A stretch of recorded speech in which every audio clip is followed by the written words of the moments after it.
गुरु माता सुदीक्षा सविंदर हरदेव जी महाराज जी की जय। मन को शांति में लाएं। इस मन को शांति में लाने के लिए क्यों कहा जा रहा है? मन के कारण ही हमारी जीत है और मन के कारण ही हमारी हार है। मन ही है जो हमें धोखा देता है। मन ही है जब परम शांति में पहुंच जाता है, परमात्मा का हो जाता है। मन ही हमें विजेता बना देता है। बस मन की संभाल कर इस बर्तन को मन के बैर ईर्ष्या द्वेष नफरतों से खाली करें। आज जो सोच रहे हैं कि हम जिसका बुरा चाहते हैं उसका बुरा हो जाता है, जैसा हम चाहते हैं वैसा हो जाता है, जो हम मांगते हैं देवी देवताओं से या किसी से भी वो हमें मिल जाता है। नहीं, ये आपके प्रारब्ध के कारण हो रहा है। पर जो अपकर्म है, अफसोच है, उसका भी लेखा जोखा लिखा जा रहा है, वो भी आपको प्राप्त होना है। भक्तों की, संतों की, महापुरुषों की, महात्माओं की जीवनी हम पढ़ें, हम सुने, कितना भयंकर दुख उनके जीवन में था। चाहे वो गरीबी का हो, शारीरिक हो, पिता का साया उठ गया हो, 8-8, 9-9 वर्ष की आयु में उन्होंने आर्थिक सहायता भी अपने परिवारों को दी हो, पर वहां पर मन मजबूत था।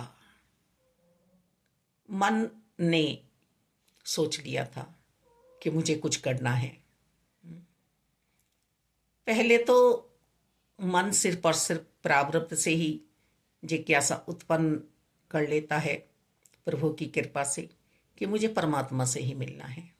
तो ऐसा मन कभी हार नहीं मानता। ना उनकी आयु बचपन की होती है, ना युवा होती है, ना व्रत होती है। बस मन जिताता चला जाता है। गीता जी में भी प्रभु परमात्मा श्री कृष्ण भगवान कह रहे हैं कि समय पर आए हुए किसी परम तत्ववेता से मुझे जो जानकर मानकर हाजिर नाजिर निरंकार रूप में भजता है, उसको मैं छोड़ता नहीं हूं अर्जुन, उसे मैं अपना लेता हूं। साकार सतगुरु जी हमें क्या समझा रहे हैं कि अपनी स्थिति परिस्थिति में मत डूब।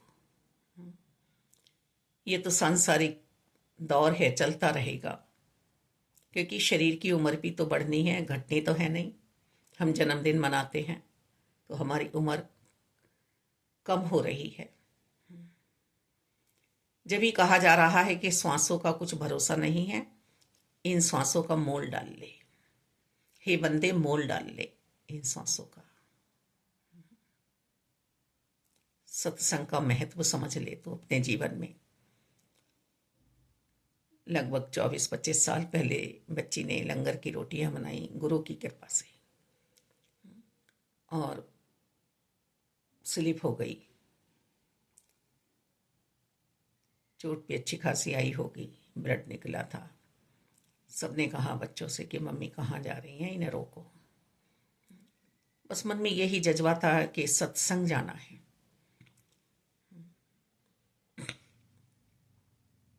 फिर जब वहां से लौटी तो जूड़ा खोला तो जूड़े में खून भरा हुआ था। आज तक नहीं पता कहाँ से फटा था, क्या हुआ था। जब बच्चों ने भी बताया कि मम्मी देखो मत, करो मत, अपने आप जाने जान है कि अपने आप कर लेंगे। बस समझ में आया। बचपन से ही मम्मी कहा करती थी कि तू राम की हो जा, तू राम की हो जा। फिर मृत्यु के समय भी सुबह प्रातः काले 5 बजे उनका हंस उड़ेगा और शाम को यही चिंता जाया कर रही है, तेरा कैसे होगा, तेरा कैसे होगा, तेरा कैसे होगा। दासी बोली आपने मुझे राम दिए हैं, सत्संग दिया है, सत्य का संग हो रहा है, मेरी परवाह मत करो। फिर बोली अच्छा तेरी परवाह ना करो उन्हें शरीर की भी चिंता थी, उन्हें सांसारिक तौर पे सब बातों की चिंता थी दासी की तरफ से। जाओ मम्मी, कृष्ण बुला रहे हैं, वहां पसारे खड़े हैं, चले जाओ, मिल जाओ अपने कृष्ण से, मिल जाऊं। ये बिल्कुल अंतिम समय की बातें हैं अपनी माता जी से, बेटी की। जाओ, उड़ जाओ। कह रही हैं जब मैं जाऊं तो रोना मत, मुझे दोबारा ना आना पड़ेगा। मन को खाली कर रही हैं अपने, कि तेरी चिंता है मुझे।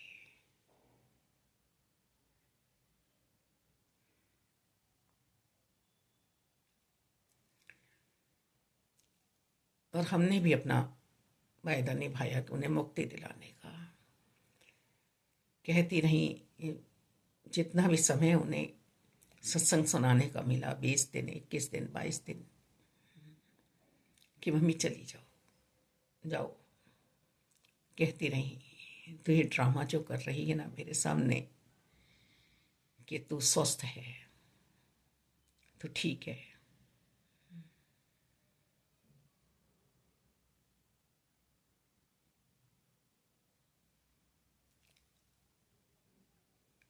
एक ही बात निकलती थी कि तुमने मुझे राम से मिलाया है, मुझे सत्संग मिला है। सत्संग हमें, सत्य का संग हमें मिल जाए तो रोशनी हो जाती है, आत्मा प्रकाशित हो जाती है, माया से बच जाते हैं हम, ठोकर नहीं खाते हैं हम।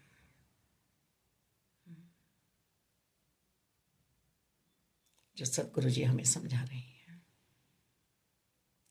कि किसी से भी घटना नहीं करनी है, नफरत नहीं करनी है, बस प्यार प्यार प्यार। कह कर गई कि सबको आशीर्वाद दिया करियो, अच्छा सबको आशीर्वाद देने हैं तुझे, बुरे से बुरे को भी तुझे आशीर्वाद देना है। तेरा कोई चाहे जितना भी बुरा सोचे, बुरा समझे, बुरा कहे तुझे। कितनी गहराई है संतों के वचनों में। माँ महात्मा परमात्मा जहाँ एक हो जाया करती हैं, हम सिर्फ समझने का प्रयास करें।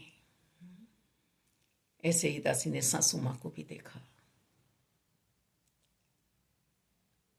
यह हमें शक्ति होनी चाहिए आशीर्वाद लेने की।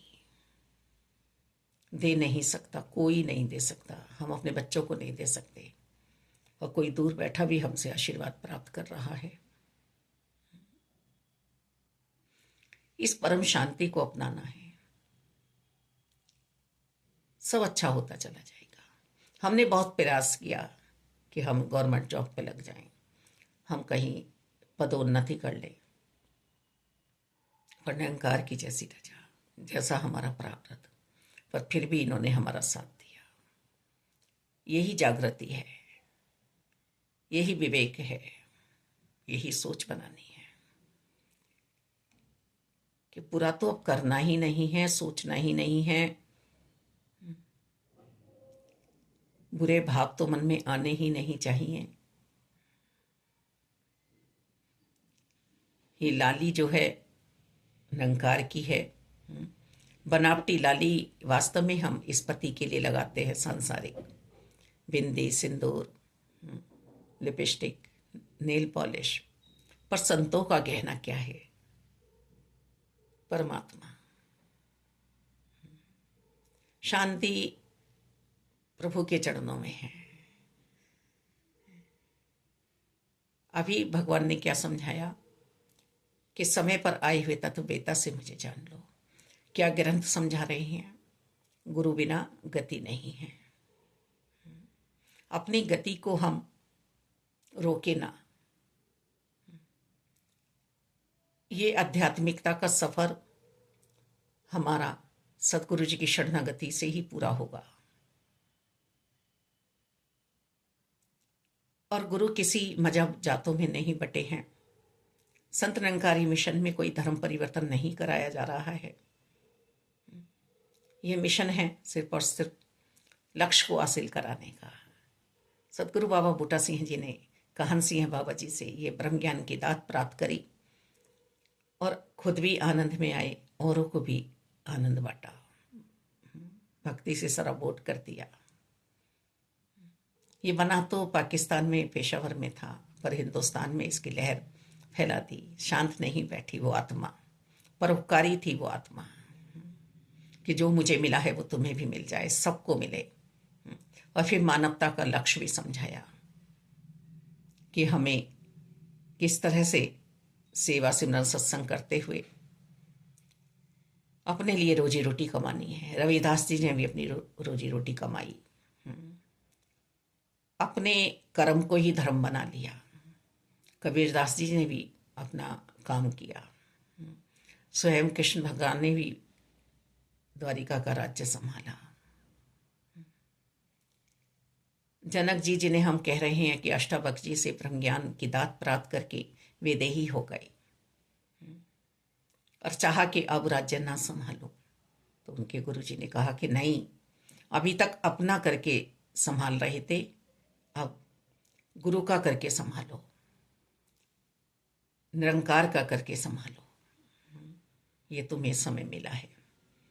इसी तरह से ध्रुव जी ने भी कहा कि अब मुझे ले चलिए प्रभु। नहीं, अब तुम्हारे मन ने, तुम्हारी भक्ति ने मुझे पुकारा, मुझे प्रकट कर लिया। अब मैं चाहता हूं कि तुम राज्य करो।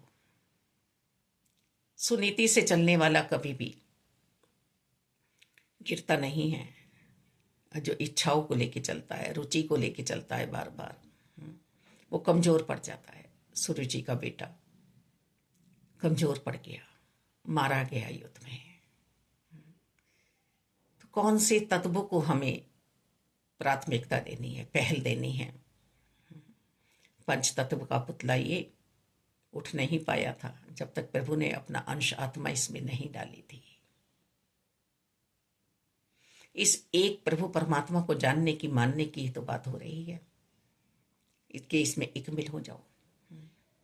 पर हम माया में इकमिल हो रहे हैं, फिर आएंगे फिर जाएंगे, जन्म और मृत्यु का चक्कर मिटा रहे हैं सदगुरु जी।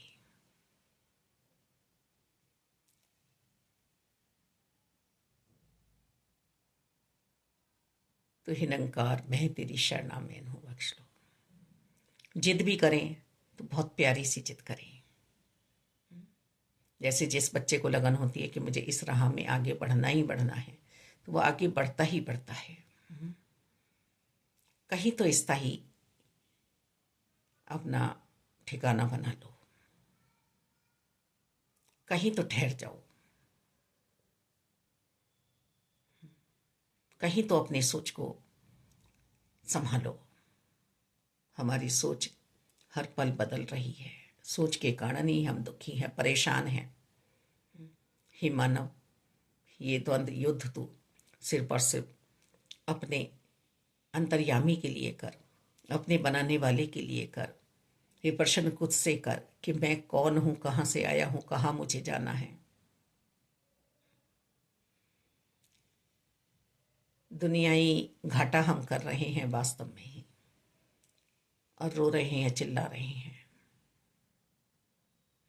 जब तक हमारा मन परमात्मा से नहीं जुड़ता है, दुनिया ही धन दौलत भी हमारे पास आ जाए पर हम उसे यूज नहीं कर सकते, या कोई और भी खुशियां हमारे जीवन में आ जाए, वो उसे भी हम दुखों में बदल लेते हैं। हम किसी का भी लाभ नहीं उठा पाते। तभी हमें समझाया जा रहा है कि मन की संभाल करो, मन की संभाल करो दातार। कैसे मित्र बनाने हैं,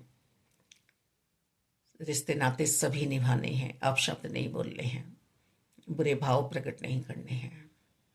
जो चाहते हो वो तुम्हें ही करना पड़ेगा। सहनशीलता, नम्रता, प्रीत, प्यार, दया, सहजता, सरलता, ये सब तुम्हें ही अपने अंतर्करण में समानी पड़ेंगी। ये मेरा, ये पराया मन से हटा दो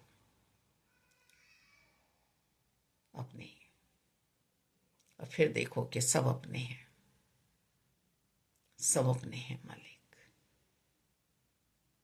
एक पति सिर्फ पति ही बन के रह रहा है, ना इनकम करके दे रहा है, ना बच्चों को पालने में मदद कर रहा है, ना उन्हें अच्छे संस्कार दे रहा है। और मैं पति हूँ, पति हूँ, पति हूँ। व्यवहार भी ऐसा दे रहा है कि बच्चे सुधरेंगे नहीं, बिगड़ेंगे।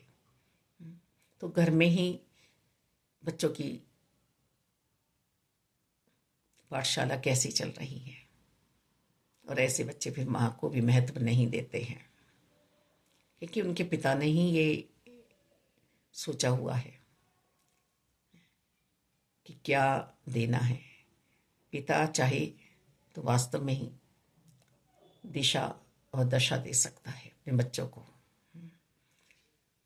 माता सिर्फ जो 20-22 साल 18 साल तक ही उनका पालन पोषण, उन्हें शिक्षा दे सकती है। पर जो बीज है मालिक, ये भी संतों ने ही समझाई बात, वो पिता का ही चल रहा है। और जब माँ जीजाबाई बनना चाहती है, गार्गी बनना चाहती है, तो वहाँ भी वो कुछ करने नहीं देता है, हरा देता है। तो हे मानव, इसीलिए कहा जा रहा है कि अच्छे की मित्रता कर, सच्चे की मित्रता कर। ये संत बहुत प्यारे हैं जो जीवन में आके ठहरा देते हैं कि इस बेरूपे बेरंगी के साथ ठहर जा तू, यही है तेरा सच्चा साथी। बस इससे लो मत हटा, इसका बना रहे तू मालिक। तो हे निरंकार में तेरी शरणा में नो बख्श लो। ये आत्मा का श्रृंगार जो है, ये लाली जो छाई है, ओठों पे सिमरन की लाली हो जाए। अनिल डांगे भैया ने कहा, ऊपरी लिपस्टिक की लाली ना हो। बात जो जो भी जीवन में आती चली गई उसे ग्रहण करती चली गई। एक साथी ने कहा कि मैं जा रहा हूँ और सिर्फ तुम अब ईश्वर के हवाले हो, भगवान को याद करती रहना। तुम्हारा जीवन मुझे बहुत दुख में दिखाई दे रहा है, क्योंकि शरीर बेकार और भी सब। तो वो भी बात अपने अंतर्करण में संभाली कि वास्तव में मुझे ईश्वर के सहारे रहना है, मुझे अंतर्यामी के सहारे रहना है, अंतर की यात्रा पे उतरना है अपने। तो ये अच्छे अच्छे शब्द जो हमारे जीवन में आते हैं, इन शब्दों को हम संभालें, इस बात को हम अपनी बना ले, सफल जीवन बना ले अपना, शरणागति में रहें हर पल सतगुरु जी की। वो हो ही नहीं रहा जो मैं चाह रही हूँ, वो हो रहा है जो ईश्वर चाह रहे हैं। तो मालिक दाता बाबा है आपकी कृपाओं में मालिक, धन्यवाद जी।